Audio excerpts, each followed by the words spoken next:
You're listening to World Class from the Freeman Spogli Institute for International Studies at Stanford University.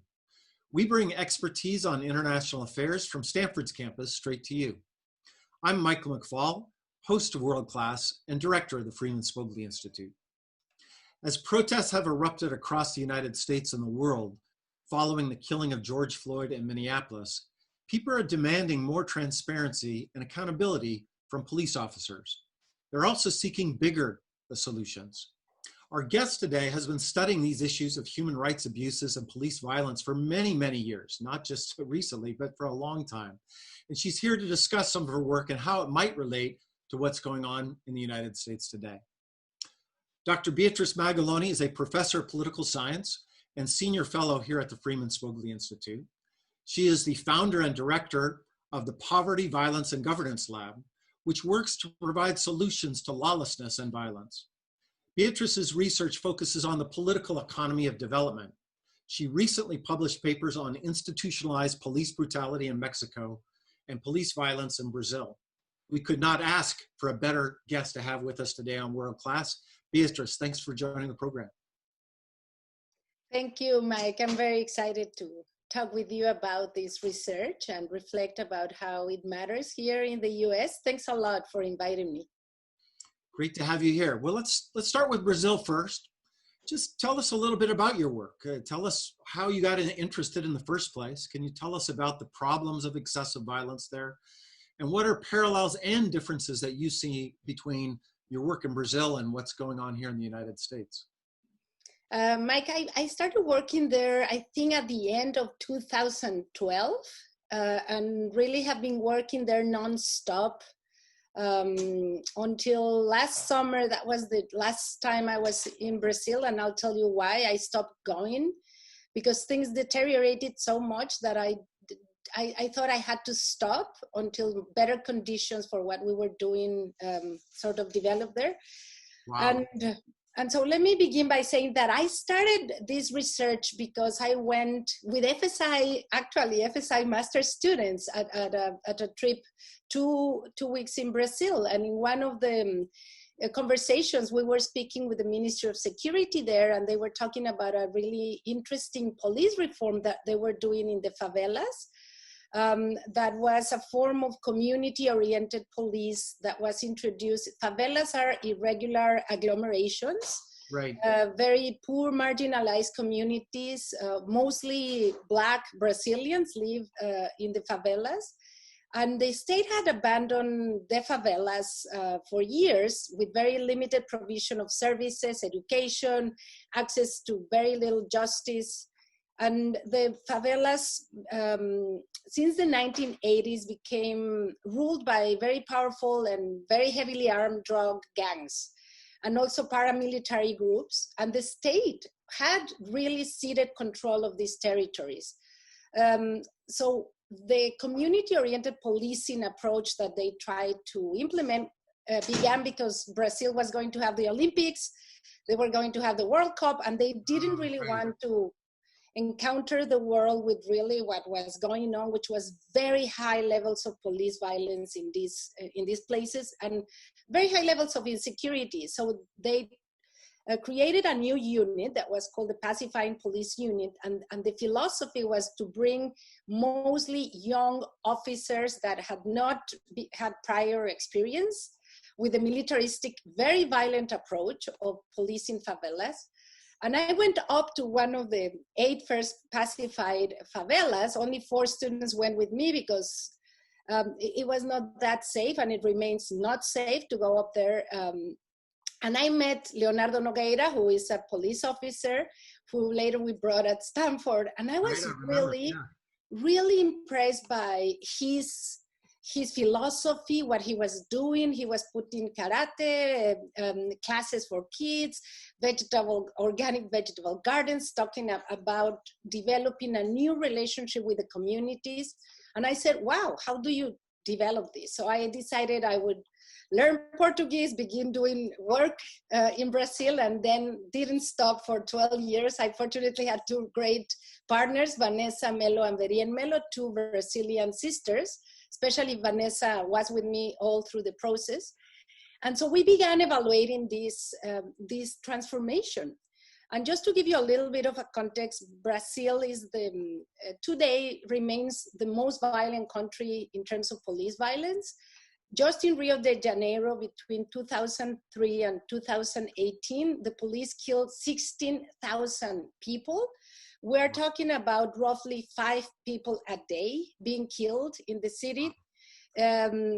After the recent governor in 2018 got elected, saying that the police had to shoot people in the head, police killings increased by more than 20%. So and just as a way of comparison, in the US, on average, more or less, we have 1,000 people killed. So it is as though, I mean, if you compare, it's like if we had in the US 36,000 deaths a year. That's the equivalent to what goes on in Rio. And obviously, I mean, not all of it is really unjustified killings. So we say a lot of the violence happens in armed confrontations between police and heavily armed criminal groups that were the rulers of these places, mostly devoted to drug trafficking. But also there is a great deal of excessive use of force, extrajudicial killings, evidence that police kill people, even criminals, on the back, in the head.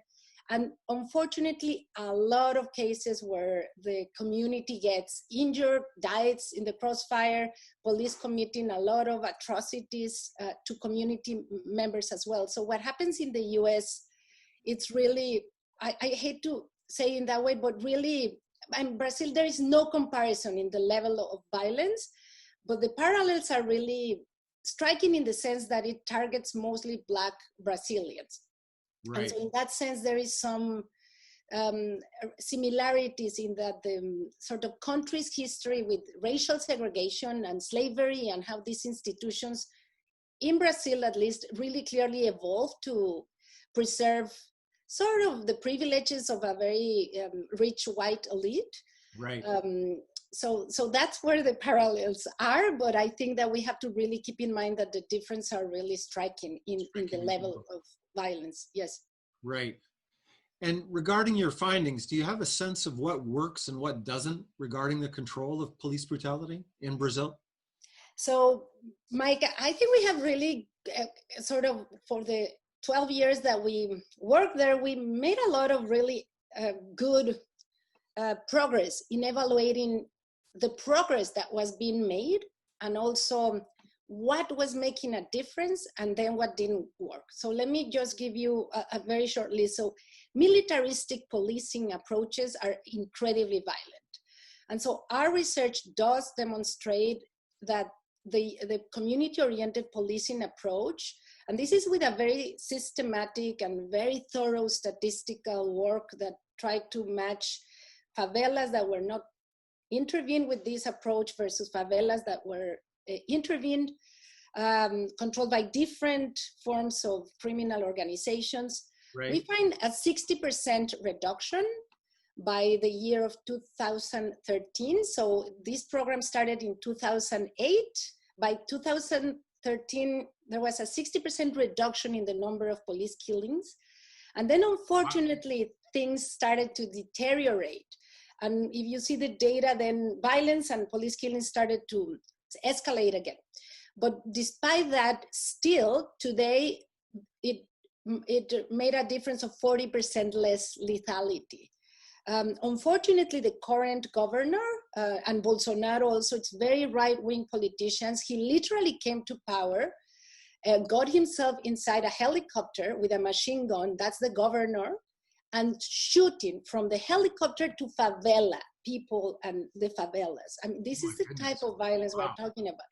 So as I mentioned, with politicians endorsing this violence, all the changes were reversed of the community-oriented policing approach. Then second thing we were doing, it was, this is a very large corporation, 40,000 police officers, and there is a very serious problems for supervisors and top-level officials to monitor what goes on in the streets. So we were developing a very difficult thing to do, methodology to track police officers. So in part, thanks to what we did and also other people in Rio, we were able to track the 20 most violent people, the police. They took them out from the streets. Really? And then we began helping with a major retraining program that was going to target the 5 battalions that generate the most killings. Oh, sorry about my dog. We're glad to have your dog on our podcast. The problem is the barking. We were evaluating this retraining program. There was commitment on the part of the top level police to say this has to stop. And again, with the election of Bolsonaro and Wilson, things collapsed. So that's where I decided conditions were not good for us to continue working. Right. Maybe someday things would improve, and then commitment to these policies would come back. And then we also did a randomized evaluation, putting cameras on police officers. We spent a year doing that study. Taser actually donated the cameras for us. Right, I remember that, yes.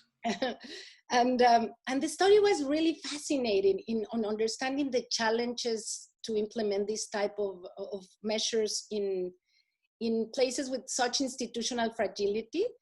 The good news is that we find a 40% reduction in the number of incidences where police shoot their guns. I just have to say the average number of guns they shoot when they go to the street, it's 30 guns per event. So we're talking about really serious confrontations. Right. So there was a 40% reduction, and there was also a very drastic reduction in the number of stop and searches, violent encounters with residents, and very sharp reduction on aggressions of residents towards the police. But the paradox of our study was that the police refused to turn the cameras on most of the time.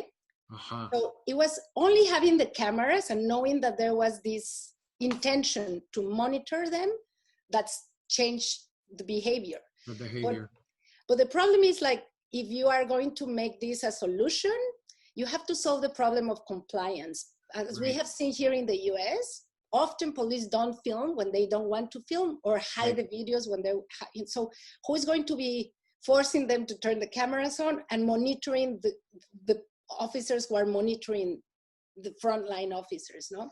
Right. So just to abstract from this series of measures, demilitarization of the police, community-oriented policing, better monitoring, putting cameras. I tell you, Mike, that I don't think there is going to be solution if society at large doesn't demand a change in the way police behave. In Brazil, unfortunately, the middle class and the high class are very tolerant. There is to police violence, there is a phrase in Brazil that is called bandido bom or bandido morto. That means a good criminal is a dead criminal. Wow. And 50% of Brazilians support that phrase, which means that they are really endorsing police vigilantism. And as we see then politicians like Bolsonaro and then Wilson get elected and empowered with this sort of polarization. So my take on this is that you are never going to solve the problem if you don't look beyond the police. Obviously, working inside the police is necessary, but it's really about social acceptability, and then what politicians really, whether politicians really want to control this or not. And so what is happening here in the US is very encouraging, I think. Right. Well, first of all, those are some fantastic findings, and we'll make sure that we'll post on our, when we circulate this conversation, links that people can follow up and read that research. But I think what you just said is very important, that you cannot divorce the problem of police violence from societal attitudes, and very much sounds like a conversation we need to have more here in our country and are starting to. Before we pivot to America, though, tell us a little bit about your work in Mexico on torture, just so we get to that before ending on the United States. Yeah, so I tend to work on dark. Yes. And, yes, I'm glad you brought it up. this Thank you for that work.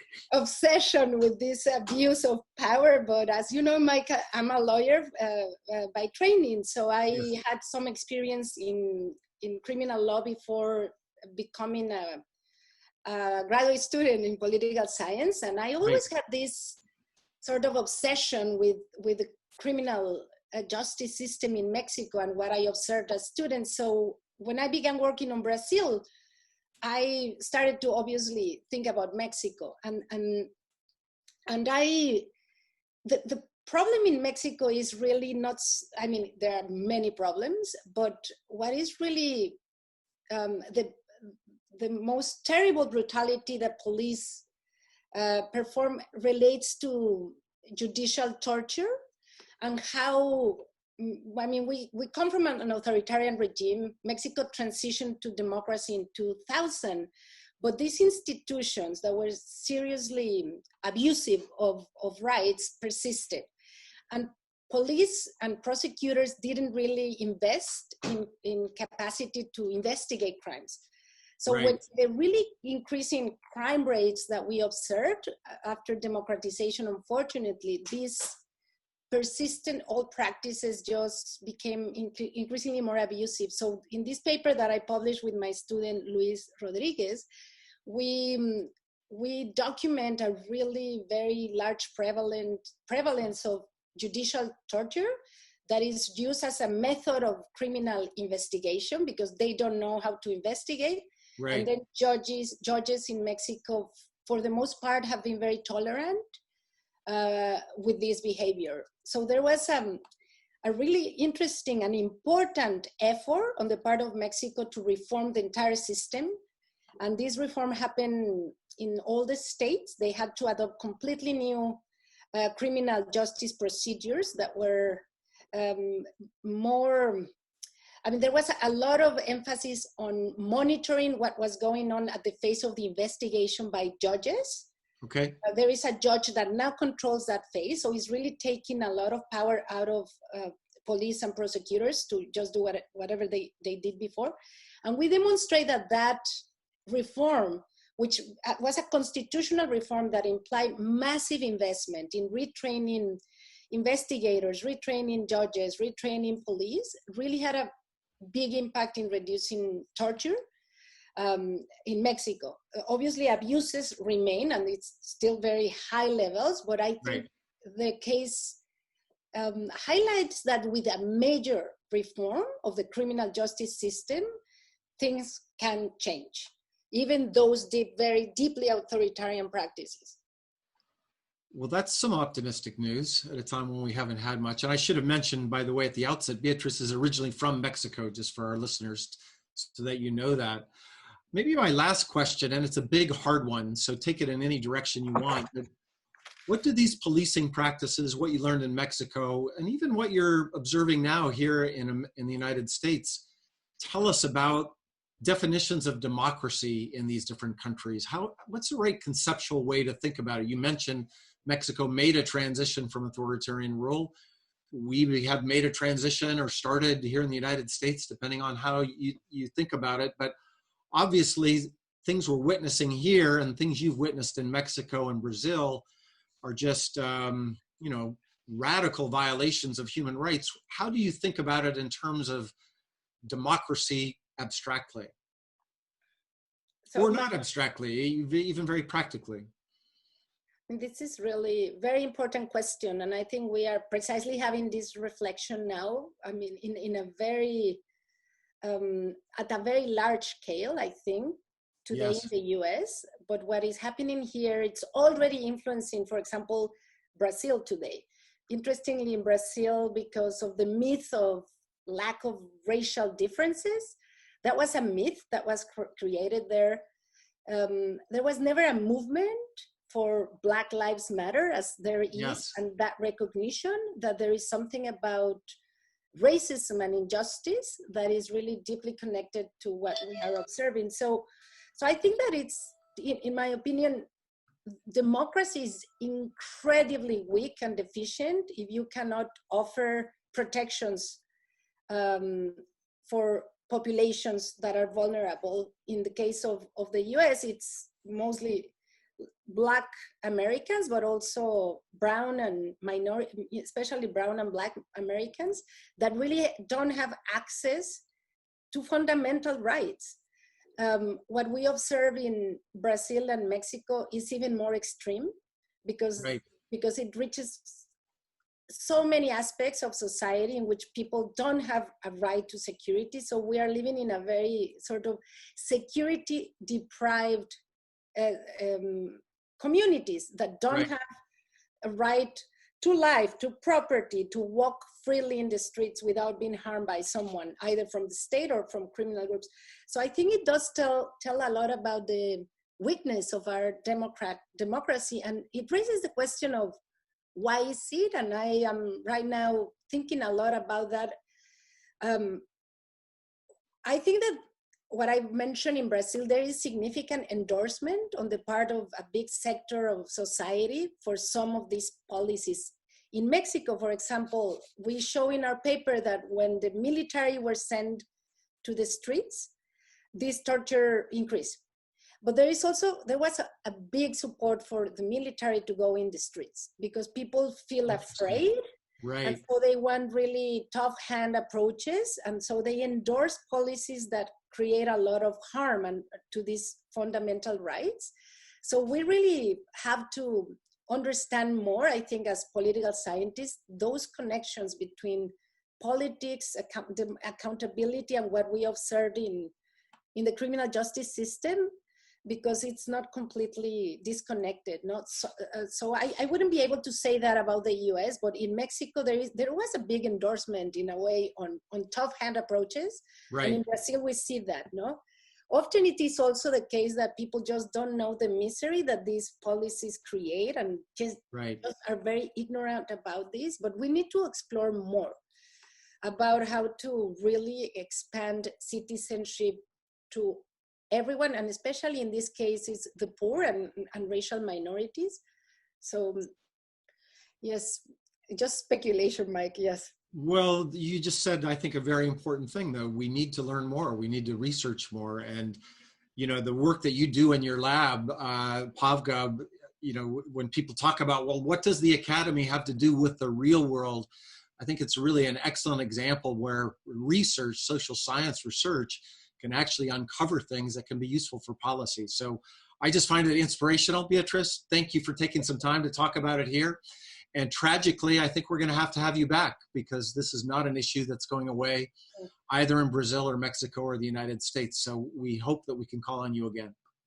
Thank you so much, Mike. I appreciate it so much. I really feel also excited that my work has, you know, in a way, so much to offer for what is going on in the US. And I also am eager to learn about what, you know, how to fix things here as well. So, so it's just a good coincidence. Yes.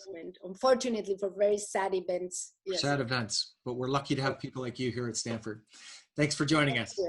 Thank you, Mike. You've been listening to World Class from the Freeman Spogli Institute for International Studies at Stanford University. If you like what you're hearing, please review us on Apple Podcasts.